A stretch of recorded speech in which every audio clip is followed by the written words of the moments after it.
और ज़्यादा कंटेंट पे आपको नहीं जाना है कि कोई बोले कि ये बुक पढ़ लो, वो बुक पढ़ लो। आपको जस्ट जितना आपके टीचरों ने बताया है, उसी का मल्टीपल टाइम रिवीजन करना है। वही आपके लिए सबसे बेस्ट है, क्योंकि आपके फ्रेंड्स आते हैं नए-नए क्वेश्चन लेके, आपको नहीं बनता है तो आप ऐसे सोचते हो कि अब ये नहीं बन रहा मुझसे, तो आपको उन चीज़ों से डाइवर्ट नहीं होना है, बस अपने कंटेंट को मल्टीपल टाइम रिवीजन करना है। हाँ। बगल वाले दोस्त को कितना बन रहा है, वो कितने टाइम से कोचिंग कर रहा है, आपको नहीं पता ये बात। तो आपको ये मत नहीं देखना है कि इसको इतना बन रहा है, मैं तो अभी बहुत पीछे हूँ। आपको बस लगे रहना है अपनी चीज़ों पे, और जैसा मैंने बताया कि आपको यहाँ-वहाँ ज़्यादा सोर्सेज़ नहीं करने, लिमिटेड सोर्स को मल्टीपल टाइम रिवीजन करना है हाँ। आपको। ये आपके लिए ना सबसे बेस्ट चीज़ है। नाम के आगे पोस्ट लिख के नहीं आती, कोड लिख के आता है। तो पहली बार में जब नाम सर्च होता है तो मुझे लगता है कि सिलेक्ट तो हुआ हूँ, हाँ। पर ये नहीं पता भी किस पोस्ट पे हुआ हाँ। हूँ। हाँ। फिर वो मैं कोड मैच करता हूँ, जब पता चलता है कि वो कोड किसी एक्साइज इंस्पेक्टर का है, तो ऐसे हार्ट बीट बहुत ज़्यादा थी। रात हाँ। के लगभग 12-1 बज रहे थे। अच्छा। हाँ, फिर मैं सोचता हूँ कि घर वालों को जगाया जाए हाँ। या नहीं। फिर मैंने सोचा मैं तो सो नहीं पाऊँगा, हाँ। बता ही देता हूँ। हाँ। फिर पापा-मम्मी को बताया, तो पापा बहुत खुश हुए, मम्मी बहुत हाँ। खुश हुई। फिर उस रात कोई नहीं सोया घर उस में। रात जी। अब हमारा अगला सवाल, बच्चों की बड़ी समस्या, कोई कहता सुबह पढ़ना चाहिए, कोई कहता रात में 2-3 बजे तक पढ़ना चाहिए, कोई कहता 16 घंटे पढ़ाई जरूरी है, और कोई कहता है कि 6-7 घंटे पढ़ के भी मैंने निकाल दिया। इस चीज को थोड़ा क्लियर कर दीजिए कि आपकी दिनचर्या क्या थी और आप क्या कहना चाहते हैं।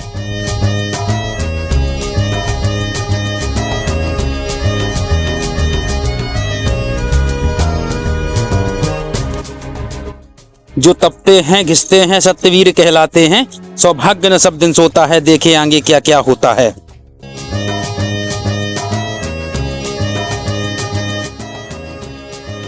नमस्कार, बियॉन्ड बाउंड्रीज सीमाओं से परे प्रोग्राम में आपका स्वागत है।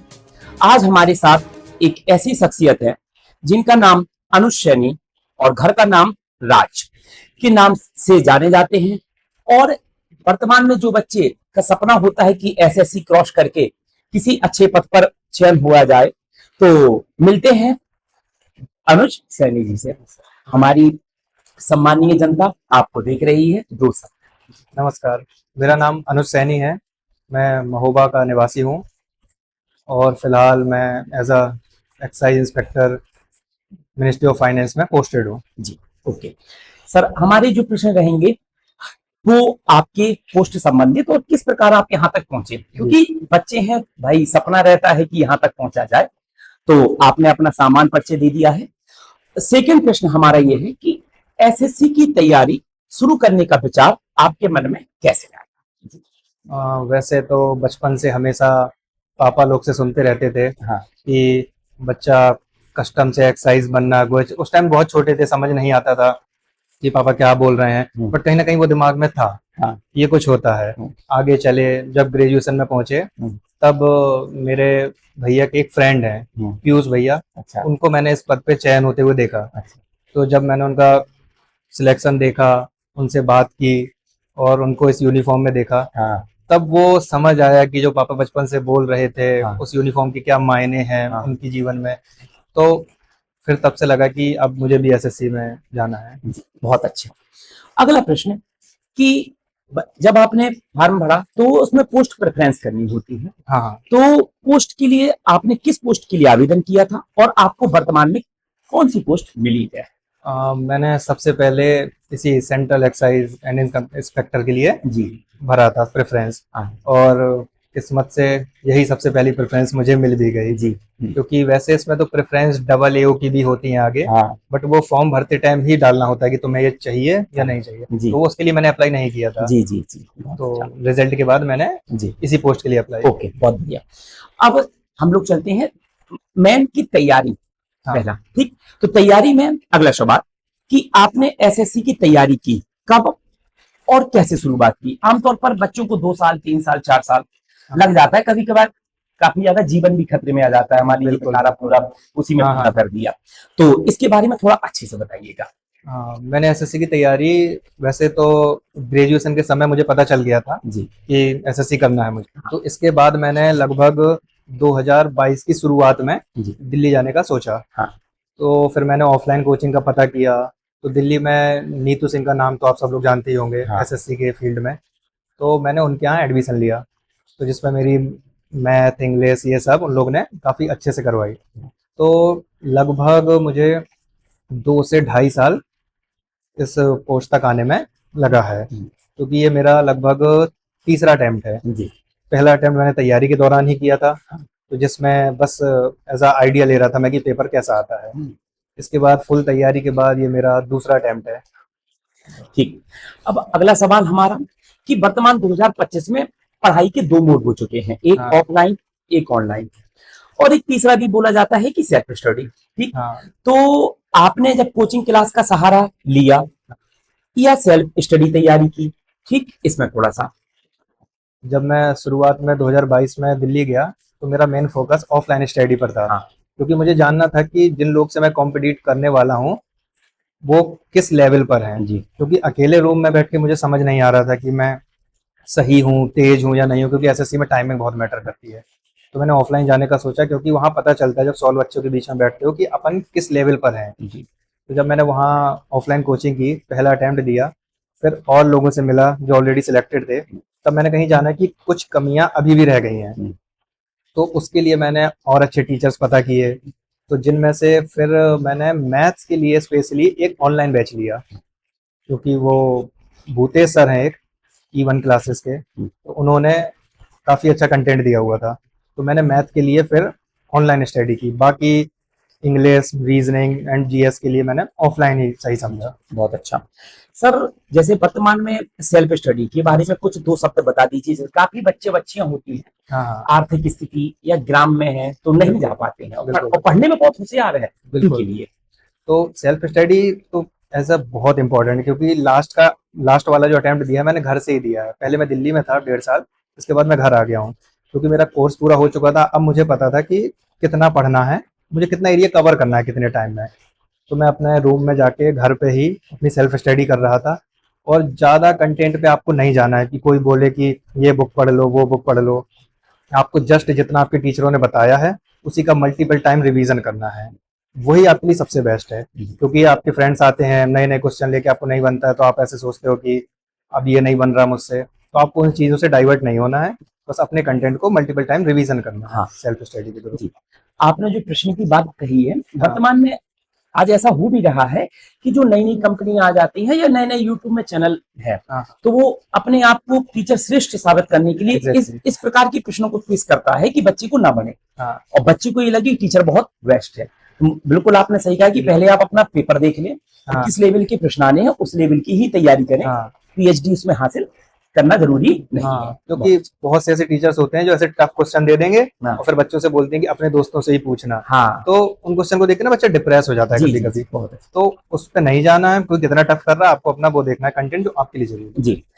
अब हमारा अगला सवाल, बच्चों की बड़ी समस्या, कोई कहता सुबह पढ़ना चाहिए, कोई कहता रात में 2-3 बजे तक पढ़ना चाहिए, कोई कहता 16 घंटे पढ़ाई जरूरी है, और कोई कहता है कि 6-7 घंटे पढ़ के भी मैंने निकाल दिया। इस चीज को थोड़ा क्लियर कर दीजिए कि आपकी दिनचर्या क्या थी और आप क्या कहना चाहेंगे। देखिए, ऐसा तो नहीं है कि नींद में कटौती करके आप ज्यादा पढ़ लेंगे, क्योंकि एक प्रॉपर नींद तो इम्पोर्टेंट है। हाँ। और रही बात एसएससी की, तो आपका बहुत ब्रॉड सिलेबस नहीं है, एक लिमिटेड सिलेबस है, आपको पता है, आपको उसी का रिवीजन करना है। तो आप अपना दिन का 6 से 8 घंटा भी जो इफेक्टिव है वो देते हैं, तो आपके लिए ये बहुत बेटर है। क्योंकि आपका कोर्स होने में टाइम लगेगा, बट एक बार कोर्स होने के बाद ना आप उस चीज़ का रिवीजन बहुत जल्दी कर सकते हैं। क्योंकि मुझे याद है मेरे मेंस के टाइम पर मैं लगभग 10 से 15 दिन में एक बार पूरी मैथ रिवाइज कर रहा था, पूरी जीएस रिवाइज कर रहा था। तो आपको शुरुआत में अपने 6 से 8 घंटे तो निकालने ही निकालने हैं, और जब आखिरी के टाइम पे आपके पेपर आने वाले हैं जैसे प्री या मेंस, तो उस टाइम आप अपने 10 से 12 घंटे भी आराम से दे सकते हैं पढ़ाई को। जी, बहुत अच्छा, बहुत बढ़िया, वेरी गुड। अगला सवाल, SSC GS math Hindi reasoning, Hindi नहीं इंग्लिश रीजनिंग, ठीक। तो दो समस्या बड़ी बच्चों को, एक मैथ और इंग्लिश, किसी को मैथ इंग्लिश कठिन, किसी को इंग्लिश, किसी को दोनों। तो आपके लिए सबसे कठिन विषय कौन था, और आप हमें सलाह इस हिसाब की दीजिएगा कि किसी बच्चे को मैथ या इंग्लिश कठिन लगती है तो किस प्रकार से उसको हैंडल करें। हाँ, देखिए मैथ का तो ऐसा है कि बच्चा जब 12th तक पढ़ रहा है मैथ, तो उसमें जो मैथ आ रही है 11th 12th की, वो आपकी एसएससी में ज़्यादा नहीं आने वाली। क्योंकि जो आपके 11th-12th में डिफरेंशिएशन, इंटीग्रेशन, मैट्रिक्स ये सब आता है, वो एसएससी में नहीं आता। एसएससी में जो मैथ आती है वो 10th लेवल तक की होती है, बस उसका लेवल ज़्यादा रहता है। बट जो चैप्टर्स आपने पढ़े हैं, प्रॉफिट लॉस वगैरह ये सब, तो कोई बच्चा सोचता है कि मेरे 12th में मैथ्स में कम मार्क्स हैं, तो मैं अब एसएससी में नहीं जा सकता। तो वो मैथ्स बहुत डिफरेंट है, क्योंकि आपको जरूरी नहीं है कि 12th की मैथ्स नहीं बन रही हो तो एसएससी की मैथ्स भी नहीं बने। जी। तो बहुत से बच्चे सोचते हैं कि मैथ्स कमजोर है, तो ऐसा नहीं सोचना है। और इंग्लिश का तो ऐसा है कि इंग्लिश मीडियम के बच्चों के लिए तो वो बेनिफिट हो ही benefit, जाता है। जी। और रही बात हिंदी मीडियम के बच्चों की, तो जो जैसे मैं बता रहा हूँ कि वो मैम्स हैं हाँ। जो दिल्ली में जाने में जिनसे पढ़ा है, तो वो कोई ऐसा भेदभाव नहीं करती कि इंग्लिश वालों को ज़्यादा समझ में आ रहा है, हिंदी वालों को। वो ऐसे बेसिक से पढ़ाती हैं कि कोई भी पढ़ सकता है। तुम्हें नीतू में इनकी पुस्तक भी आती है, लगभग जानकारी है, वॉल्यूम हाँ, वॉल्यूम वॉल्यूम 1 और वॉल्यूम 2। हम्म, उनका कोचिंग का नाम केडी कैंपस से। जी। तो वो इतने बेसिक से पढ़ाती हैं हम्म, कि फर्क ही नहीं पड़ता किसी को कि हिंदी मीडियम से हो, इंग्लिश मीडियम से हो। हाँ, थोड़ा बेनिफिट होता है इंग्लिश मीडियम वालों को, हाँ। बट हिंदी मीडियम वालों को थोड़ा टाइम ज्यादा लग जाएगा, बट वो हाँ। कवर कर लेते हैं। तो ये नहीं सोचना है कि हम हिंदी मीडियम से हैं, हम कैसे एसएससी में जाएं। ओके, हाँ। एक प्रश्न मैं अपनी तरफ से कर लेता हूँ। हाँ। मैंने मैथ में बहुत बच्चों की समस्या देखी है, हाँ। बहुत ज्यादा, मतलब बच्चे बड़े कमजोर है। उनके लिए कुछ ऐसा सलाह दे दीजिए कि उनको मैथ ढूंढने लगे, ऐसा क्या कहेंगे? देखिए, एसएससी के मैथ के लिए तो सबसे इम्पोर्टेंट है बेसिक मैथ्स। लोग बहुत बड़ी बड़ी मैथ सॉल्व कर रहे हैं कि हमें ट्रिग्नोमेट्री नहीं बन रही है, नहीं बन रहा, वो नहीं। आपको ये सब ज़्यादा करना ही नहीं है। अगर आपको एसएससी की लाइन में आना है, तो आप जस्ट पहले तो अपनी बेसिक मैथ, जो कि सीबीएसई बोर्ड में चलती है 8th से 10th तक की मैथ, उसको स्ट्रॉन्ग कर लीजिए, सबसे इम्पोर्टेंट। तो इसके बाद हम लोग के सर्स इतने अच्छे हैं एसएससी लाइन वाले कि वो आपको इतना अच्छा कंटेंट देंगे कि आपको प्रॉब्लम नहीं होने वाली। तो इस चीज़ से बिल्कुल मत डरिए कि 11th-12th में अच्छे नंबर नहीं आ रहे। तो ये सब आपको बस 8th से 10th तक की अपनी मैथ स्ट्रॉन्ग करनी है, उसको रिपीट करना है बार बार, और यही सच है। जी, यही एक एवरग्रीन सलाह होती है। हर जितने बच्चे आपकी सीट पर बैठते हैं यहाँ पर, सबका यही रहता है, एनसीईआरटी कक्षा 6 से लेके 10th तक बिल्कुल अच्छे से कवर कर लीजिए। जीएस, आपका एसएसटी और आपका ये सब चीज अच्छे से कवर हो जाती है मैथ। जी, बहुत बढ़िया। एक लाइन में आंसर दे दीजिएगा, आपने कितने अटेम्प्ट दिए थे आज? ये मेरा तीसरा अटेम्प्ट था। ये मेरा तीसरा। बहुत बढ़िया। अगला, तैयारी करते समय बच्चे को पल पल ये लगता है कि मेरा होगा कि नहीं होगा, कहीं मैं गलत दिशा में तो नहीं जा रहा हूँ, इससे अच्छा मैं छोटी जॉब की तैयारी कर लूं। तो अपने आप को कैसे मोटिवेट रखा? अपने आप को मोटिवेट ऐसे करना है कि तुम जिस मकसद से जा रहे हो ना, जब मैं दिल्ली निकला था तो मेरा मेन मकसद था कि मुझे एसएससी करनी है। अब ऐसा नहीं है कि मैं डायरेक्ट इसी जॉब में सेलेक्ट हो गया हूँ। मैंने इस बीच में मेरे सिलेबस से मिलता जुलता मैथ्स, इंग्लिश, रीजनिंग का जितने भी पेपर आते थे, मैं सबको देता था, भले मेरा कोर्स पूरा था या नहीं था, और मैं उनमें फेल भी होता था। और मुझे ये 3 अटेम्प्ट लगे हैं। पिछले अटेम्प्ट में मैं 0.04 नंबर से कट ऑफ से बाहर हुआ था। जी। तो वो मेरे लिए काफी डिप्रेसिंग था 2-4 दिन के लिए। बट फिर मैंने सोचा कि ऐसे तो कोई फायदा नहीं है, अगला अटेम्प्ट आएंगे। क्योंकि उस टाइम लगता है कि अब छोड़ देते हैं, स्टेट एग्जाम की तरफ फोकस करते हैं, इंग्लिश नहीं हो पा रही। बट एक वही टाइम है जो अपने आप को मोटिवेटेड रखना है। जी, जी। अपने घर वालों से बात करनी है, और घर वाले भी इस चीज का सपोर्ट करेंगे, बेटा तुम नेक्स्ट अटेम्प्ट दो। तो जी, खुद को मोटिवेट रखना बहुत जरूरी है। बहुत अच्छा। अगला, बच्चों का सपना रहता है यूपीएसआई वैकेंसी निकले, यूपी पुलिस निकले या कहीं निकले, वर्दी देख के बच्चा बिल्कुल वो होता है कि वर्दी भाई। तो एक सवाल कि एसएससी में बच्चा जब प्रेफरेंस करता है, तो वर्तमान में जैसे आप सेंट्रल एक्साइज कस्टम इंस्पेक्टर के पद पर तैनात हैं, तो ये पोस्ट आपने क्यों चुना और इस पोस्ट में कार्य क्या होता है? हाँ, तो जानना चाहेंगे बच्चे कि इनका कार्य क्या रहता है, भाई जरा सुने। हाँ, अब वो किसी किसी पर्सन के नेचर पे भी डिपेंड करता है। हाँ। जैसे किसी के नंबर बहुत अच्छे भी हैं, बट वो भी इस जॉब को चुनता है, जबकि सबसे ऊपर की पोस्ट एएसओ है। हाँ। एसएससी में एएसओ की जॉब ऐसी है कि एक ही जगह बैठे रहना है, अपना पूरा वर्क प्रोफाइल है वो सेम है, पूरी लाइफ में सेम है। बट इस पोस्ट में, एक्साइज इंस्पेक्टर की पोस्ट में, आपके ट्रांसफर बहुत ज्यादा होते हैं। आपको 2 साल जीएसटी देखना है, फिर आपको कस्टम्स भी देखना है, एक्साइज भी आपके अंडर ही आता है। तो आपको ना ऐसे मल्टीपल ऑप्शन मिलते हैं एक्सप्लोर करने के लिए। आप डिफरेंट डिफरेंट सिटी जाओगे, आपको डिफरेंट रूल्स पता चलते हैं, कभी एयरपोर्ट, कभी पोर्ट, कभी ऑफिस। तो जो लोग अपनी लाइफ में थोड़ा वैरायटी चाहते हैं, स्टेबिलिटी नहीं चाहिए इतनी ज्यादा, तो वो इस पोस्ट के लिए प्रेफरेंस है। और मेरा भी कुछ ऐसा ही मानना था, क्योंकि मुझे एक जॉब चाहिए थी जिसमें एक यूनिफॉर्म हो, एक ऑफिस हो, हाँ। और थोड़ा घूमना फिरना भी चलता रहे। एक प्रकार का जीवन में एडवेंचर एडवेंचर, हाँ, वही चीज बहुत अच्छा, यही सपना होता है बच्चों का, ड्रीम। जैसे पुलिस की तैयारी या कहीं किसी भी वर्दी वाली बात होती है तो बच्चे पहले तो सपना सजाते हैं, वही चीज बहुत वही अच्छा। से। अगला, जब आपका रिजल्ट आया तो आपकी क्या प्रतिक्रिया थी, क्योंकि आपके सपने पूरे हुए थे, और परिवार का जब आपने पहला फोन कॉल या सामने देखो कि क्या रिएक्शन? हाँ, वो शायद उस दिन होली का दिन था, हाँ। मार्च में। हाँ। तो टेलीग्राम वगैरह पे आजकल खबर मिल जाती है कि रिजल्ट आने वाला है, बट उस दिन मुझे लगा था कि ऐसे ही नॉर्मल बातें चल रही हैं, दिन में आएगा, क्योंकि एसएससी का रिजल्ट मोस्टली शाम के टाइम आता है, 6 से 8 बजे के बीच में। हाँ। उस दिन नहीं आया तो मैंने सोचा अब नेक्स्ट डे आएगा, तो मैं लगभग 11 बजे सो गया था। हाँ। इसके बाद मेरी एक फ्रेंड है जी। जो ऑलरेडी इसी पोस्ट पर है, मुझसे 1 साल पहले सिलेक्टेड हो गई थी। उसका फोन आता है मुझे, और वो फोन करके बोलती है कि बधाई हो इंस्पेक्टर साहब, सिलेक्शन हो गया। अच्छा। मैं सो रहा था, मुझे लगा जस्ट एक प्रैंक है कॉल ऐसे, तो बट वो कहती है चेक कर लो। इसके बाद मैं सो के उठता हूँ, मैं अपने टेलीग्राम चैनल को खोलता हूँ, उसमें पीडीएफ अपना नाम सर्च करता हूँ। सबसे पहले नाम सर्च होता है, नाम के आगे पोस्ट लिख के नहीं आती, कोड लिख के आता है। तो पहली बार में जब नाम सर्च होता है तो मुझे लगता है कि सिलेक्ट तो हुआ हूँ, पर ये नहीं पता भी किस पोस्ट पे हुआ हूँ। फिर वो मैं कोड मैच करता हूँ, जब पता चलता है कि वो कोड किसी एक्साइज इंस्पेक्टर का है। तो ऐसे हार्ट बीट बहुत ज्यादा थी, रात के लगभग 12-1 बज रहे थे। अच्छा।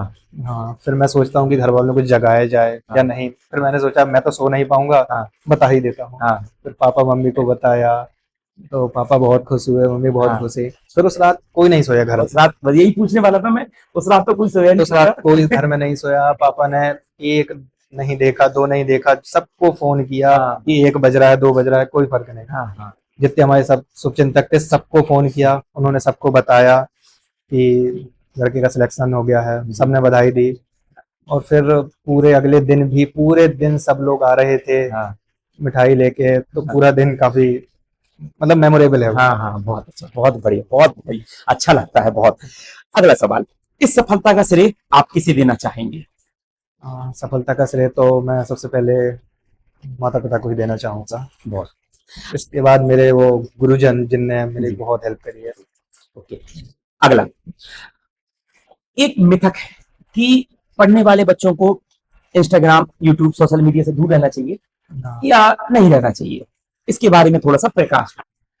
देखिए, वो आपके मेंटेलिटी पे डिपेंड करता है, क्योंकि मैंने ऐसा कुछ भी बंद नहीं किया था कि व्हाट्सएप बंद करके बैठा हूँ, इंस्टाग्राम बंद करके बैठा हूँ।